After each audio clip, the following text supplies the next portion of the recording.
আপনারা দেখছেন STSP news Bangla. আপনাদের সঙ্গে আমি মল্লিকা। ঘাটাল মহকুমার অন্যতম প্রাচীন ঐতিহ্যমণ্ডিত শিবের গাজন ও মেলা হয় দাসপুরের লাউদা গ্রামে। এই মন্দিরের শিব ভূতনাথ নামে বহুল পরিচিত।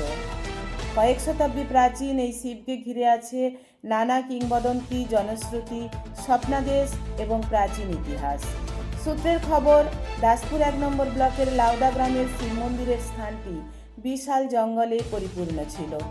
জনশ্রুতি, কথিত আছে এক রাখাল বালক এই জঙ্গলে গরু চড়াত।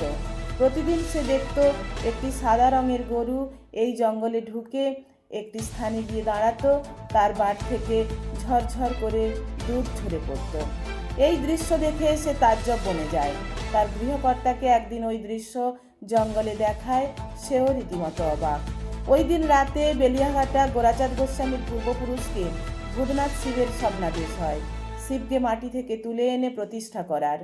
গ্রামের বহু লোকজন ওই স্থানে কোদাল দিয়ে মাটি খুঁড়ে আস্ত একটি 7 ফুটের শিবলিঙ্গের সন্ধান পায়। তবে কোদালের আঘাতে শিবলিঙ্গের কিছুটা ক্ষতিগ্রস্ত হয় বলে শোনা যায়।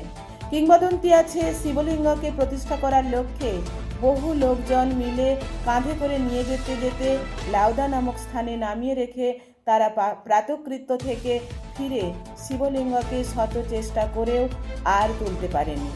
ওই স্থানে শিবের মন্দির করে আজ থেকে 913 বঙ্গাব্দে শিবের পুজো শুরু হয়। প্রতি বছর চৈত্র মাসে ভূতনাথ শিবের গাজন মেলা 2 দিন ধরে চলে, 2 দিনই যাত্রা হয়। মেলাতে বিভিন্ন মনোহারী দোকান, বিভিন্ন দোকান বসে। তালপাতার পাখা, মাদুর এই মেলাতে বিক্রি হয়। বহু দূর দূরান্ত থেকে শিবের টানে অগণিত ভক্তবৃন্দ শিবের মাথায় জল ঢালতে ভিড় করেন।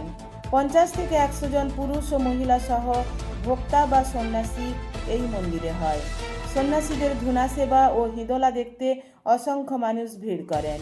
এই মন্দিরের ভোক্তা বা সন্ন্যাসীরা বাবা ভূতনাথের চরণে সেবা লাগে মহাদেব ধ্বনিতে তারা মন্দির প্রাঙ্গণ মুখরিত রাখে।